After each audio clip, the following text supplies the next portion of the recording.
welcome to today's episode of Derek Invest. I'm your host, Derek Miller. What we're going to talk about in the second episode of the day is whether or not this correction in the S&P 500 and the NASDAQ is going to pick up steam and get a heck of a lot worse, or whether or not we should be at those price levels, those low price levels that we take off and we begin a new price run up, a new price rise. So the first thing I want to do is just real quickly, this is about education. Look, a lot of guys out there are going to tell you just enough to keep you completely reliant on them. Now, I have 25 years experience. I'm under I have no inclination into believing that I am going to teach you what I am able to do through these videos. But what I do want to do is give you enough information where you know the system works, you know that what I show you works, you know that you can trust it, and therefore perhaps it may work into your own trading system or may help you in some way. So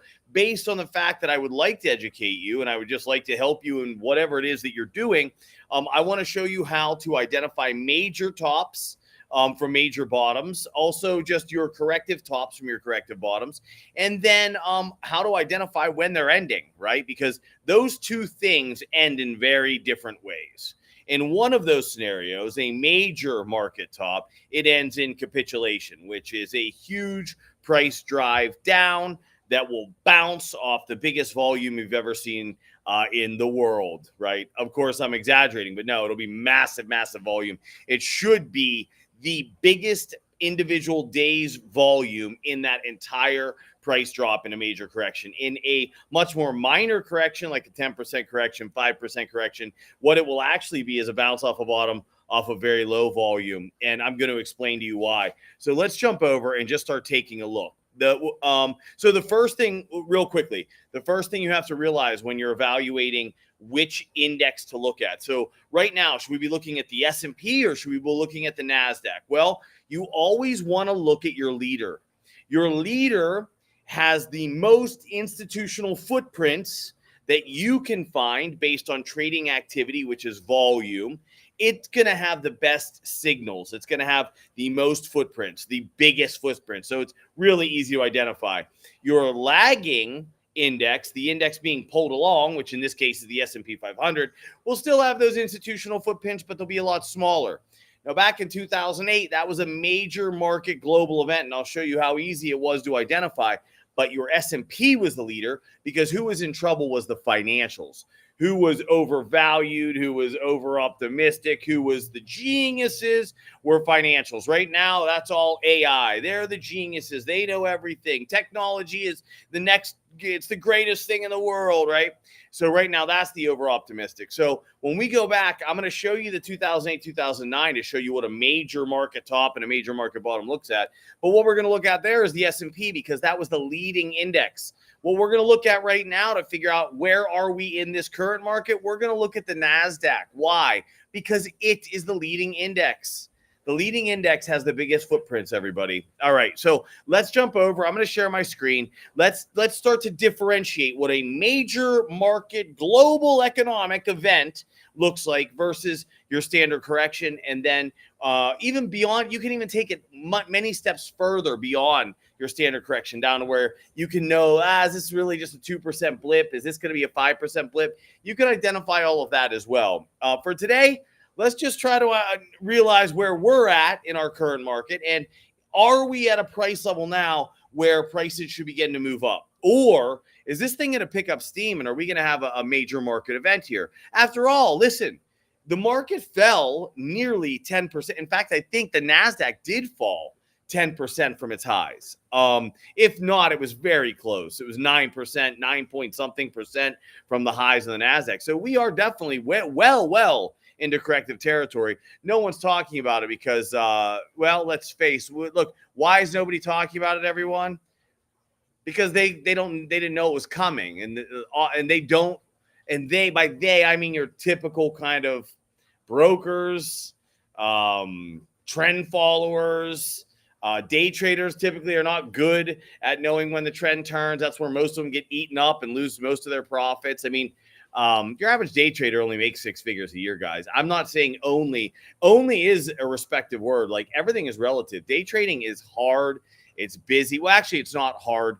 if you know what you're doing. It's actually quite easy. But if you haven't spent 20 years on the floor, or if you haven't spent 20 years like me having to learn how to do this stuff without all the information that those floor traders get, I don't get the information floor traders get. I had to learn how to do this stuff by reading the story of stock markets. That story is told via charts. And what you first have to realize is that every indicator that exists is just there to deceive you. Once you understand that, then you start to learn how to read it. And that's what I'm going to show you how to do now. I'm going on and on as I often do. Let's jump into it. All right. We are going to travel back in time here. And we're going to travel back to right here. Okay. Now I'm going to show you what things look like that are major market events. Okay. So this is the 99 bubble, right? Doesn't look insane here because this is the S&P 500. What happened as runoff, as we said, this was the lagging index in the 99 bubble. This was not the leading index, it's the lagging, the S&P. So prices fell. And as they hit bottom, people that bailed out of the NASDAQ needed somewhere to go. So they start jumping back into the S&P 500, okay? What we're looking at here is, let's get a date. The date here is December of 06. Now, I'm going to move really slowly. That volume, it looks really high, right? If you look at 2003 and then you say, wow, look at this volume. That is monstrous. Now, watch this as we approach the previous highs. I want you to watch this. So here we go. We're moving right along. Whoa, that was the big bar, everybody. This was the big bar right here. In fact, let's go ahead. That was the monster bar right there, okay? Look at that monster bar, everybody. Watch this. That's the monster. Watch. Now, the minute this happens, the minute the monster bar in a 10-year time frame is dwarfed and now looks like nothing, you know you are in for something. I'm not telling you know what yet. What I'm telling you is you are in for something, all right? So let's quit highlighting and let's move along. Well, actually, let's not quit highlighting. We're going to highlight another area. So this is March of 07. Now, you can't say that you know what's going on there. Well, when you're approaching a previous high after 100% run, nearly 100% up in an index, and you get a volume bar like that, I assure you that I do know exactly what to do. And this means that institutional money is starting to scale out. Something was very well known in March of 07. Let's scoot real slow. Whoa! Look at that. Look at that. Look at that giant. It now dwarfs. This is the old monster bar right here. This is that high volume bar that I said you couldn't miss. Now look at this. Holy mother. If you don't know that this is a top that's going to reverse, shame on you. And I mean that. You don't know how to identify July of 07? Shame on, I don't know why you're in the business. Let's scoot over. Whoa. You thought July was big. You see August. That's the green bar right here. That's the green bar right there. Now, this is the top, folks.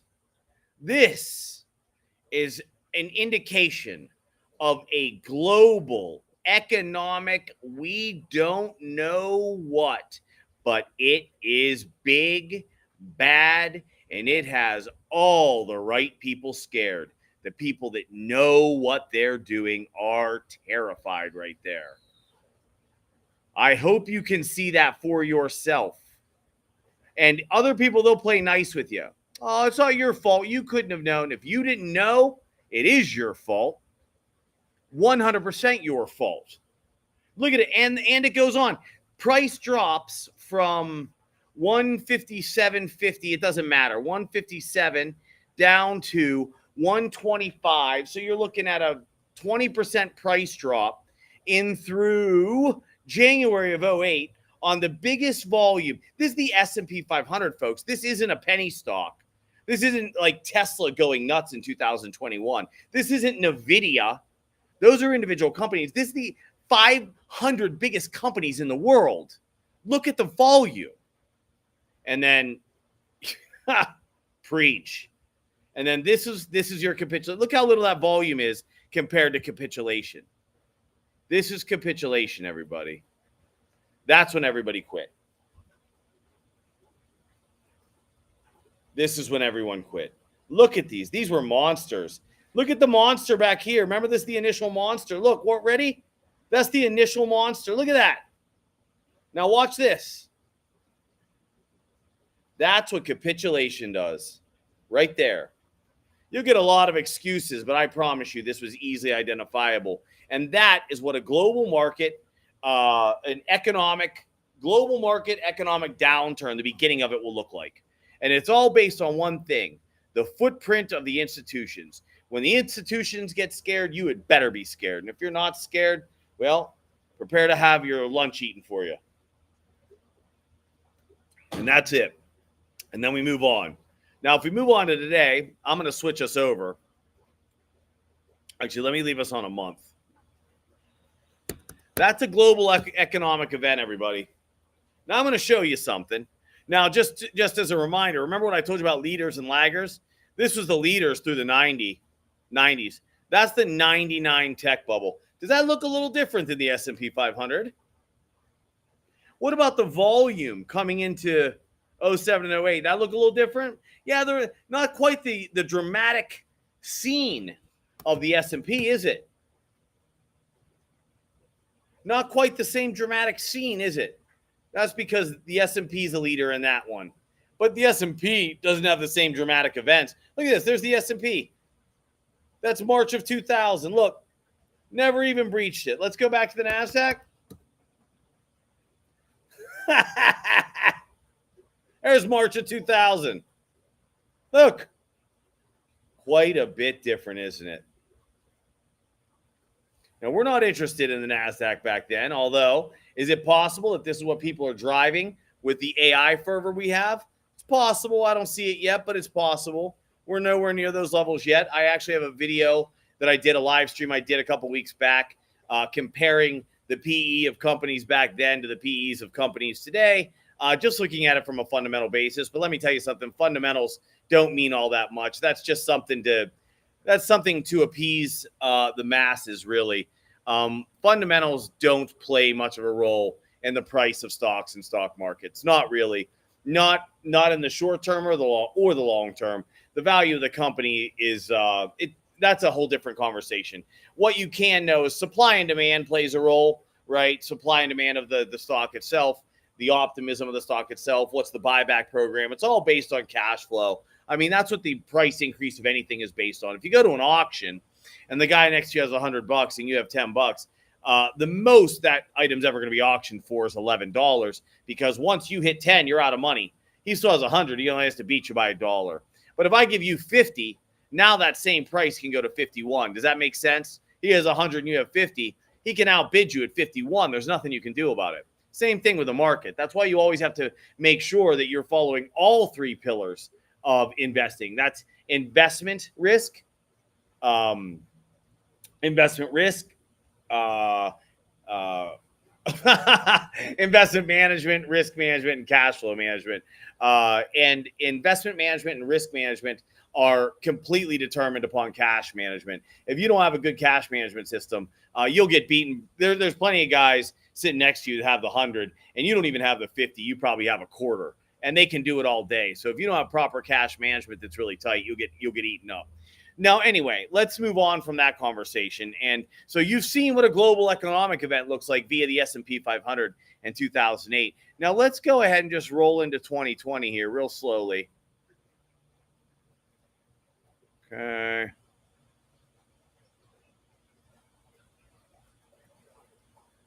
And there's 2020. So this is nothing to write home about, everybody. This was nothing scary at all.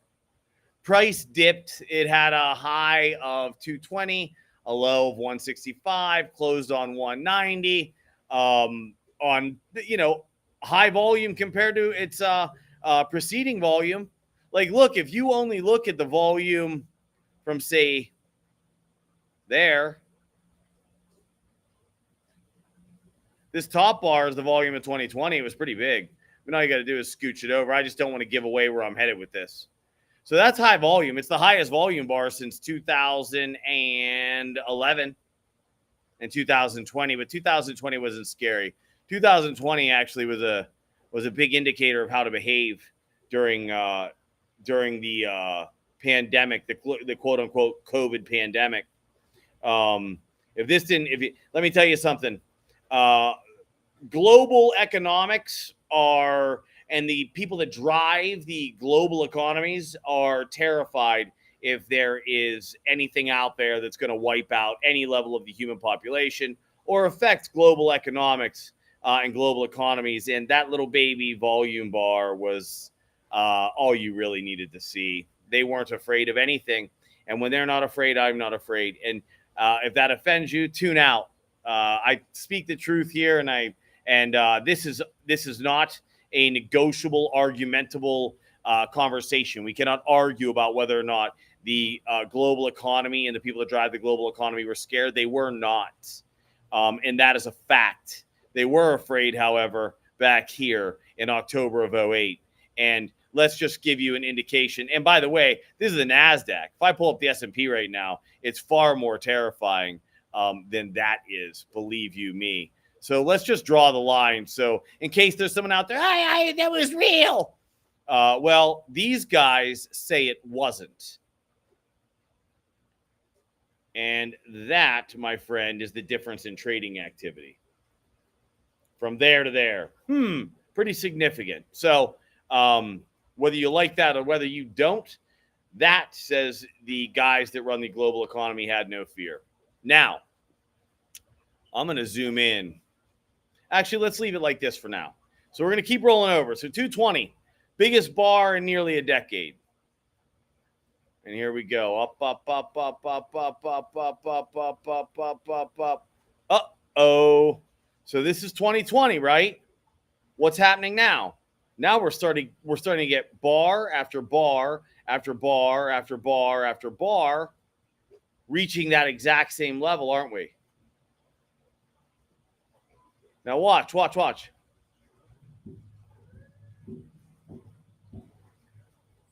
Here we go into a new high price. Look at this. Look at how volume has picked up. Do you remember what happened in 2003 in the S&P 500? Do you remember what happened from 2003, 2007? All of a sudden, the volume was significantly bigger than any other place on the entire chart. It just started to swell up, look a lot like that.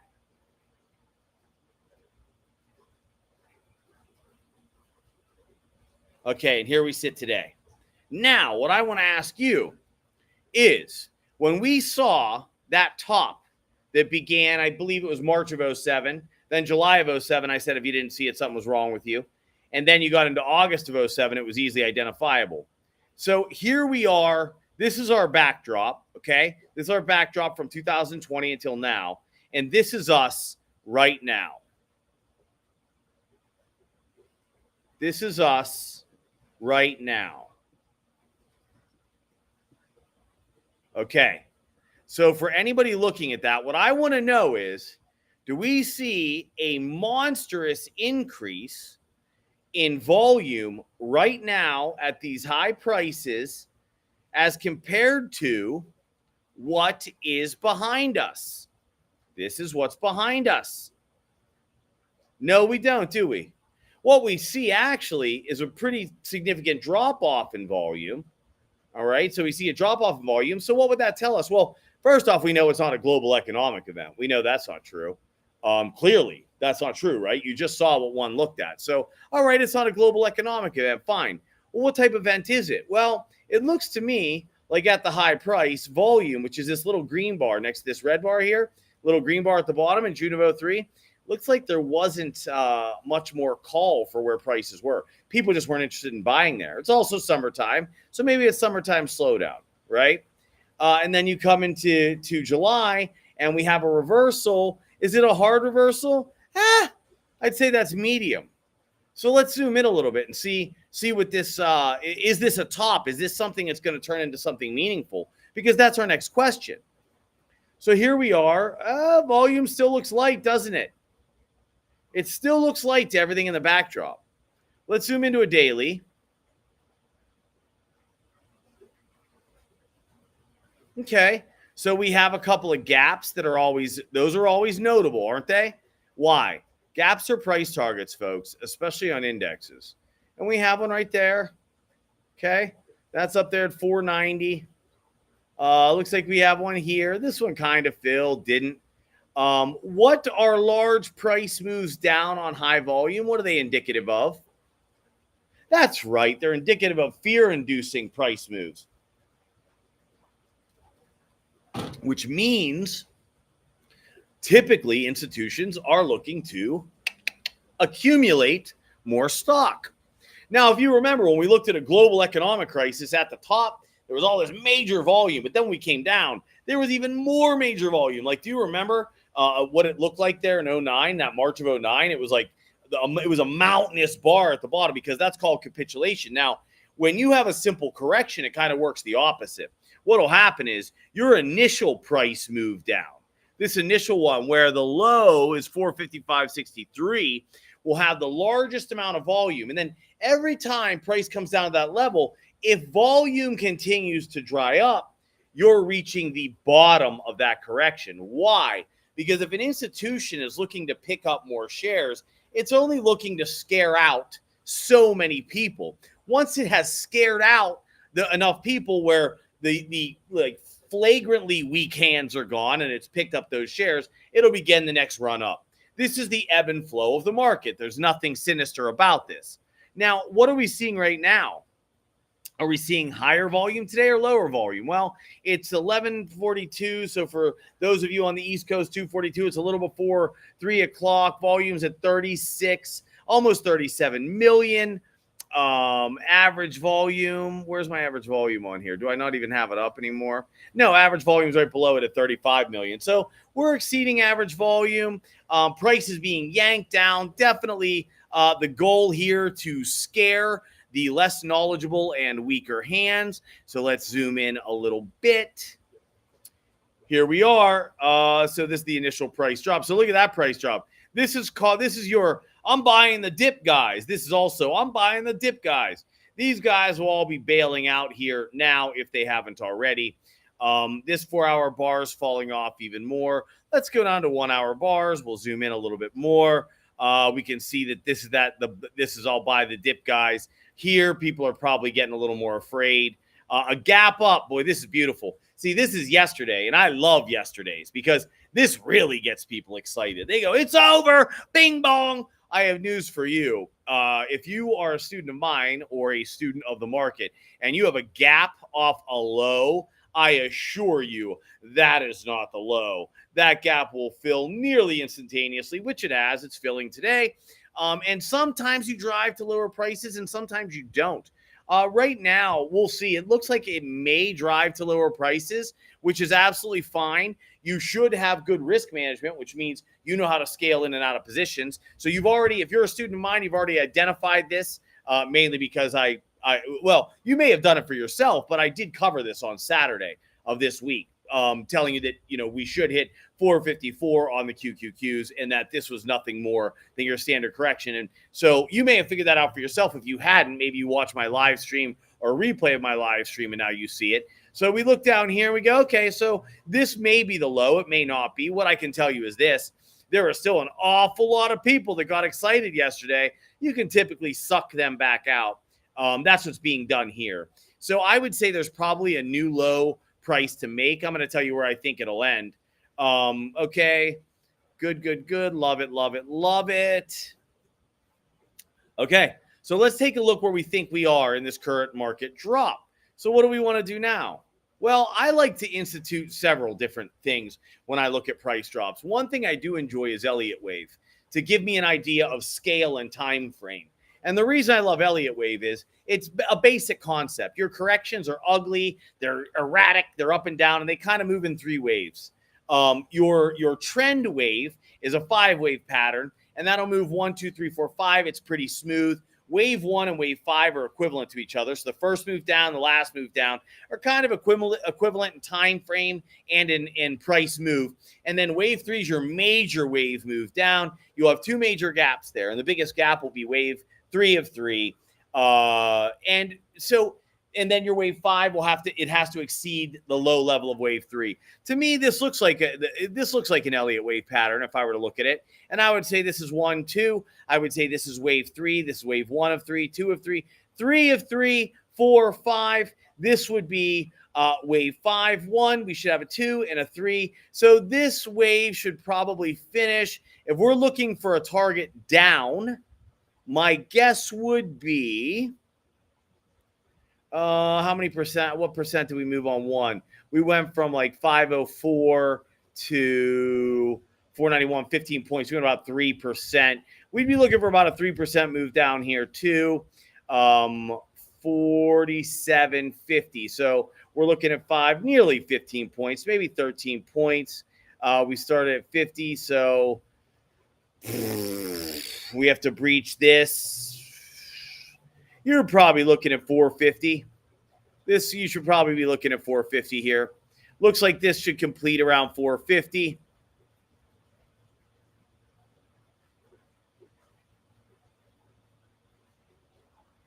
Eight 1 2024. Whoop.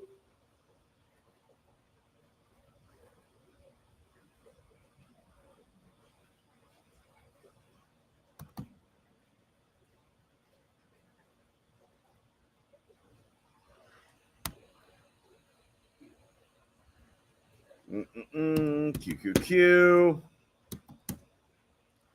Call it 450. Price target. How long did wave 1 take, everyone? Am I on a daily? No, I'm on a 4-hour. Let's see. 1, 2, 3. It took about 2 days. So we began this. So this should be over probably tomorrow.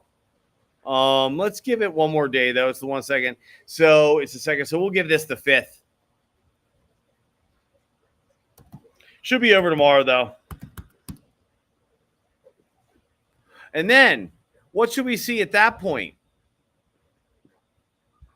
Oh, let me put price target here. Every time I don't write price target, someone says, hey, Derek, why don't you write price target? I'm like, I forgot. Tarbit or target? All right. So, there we go. Beautiful. And for you futures traders out there, if you're not doing this stuff or you don't know how to do this stuff, you should be following me. In fact, if you're a futures trader, that means you know how to move fast. You're decent with levels. You probably use Fibonacci. You probably use moving averages, and you probably use ranges, and you support and resistance. Knowing this will make you 1,000 times what you are now. Just so you know that. Because when you blow out a range, or you blow out support, or you blow out resistance, when you do that, you'll know where to look back to. You won't just look for the next level of support and resistance. You won't just look back for the next range. So anyway, if you're doing futures trading, if you're doing options trading, and you're not following me, or you're not a student of mine, it's a big mistake. You should be. Okay, listen, once we bought them out at this price, we'll be watching that rise again. Just because this wasn't the real thing doesn't mean the real thing can't be coming. All right, everybody, thanks so much. Remember, every day above ground is a good day. If you're having a bad day, you haven't failed yet, don't forget it. How do I know that? You're still here. Get outside, smile, fake it till you make it. I already said my closing.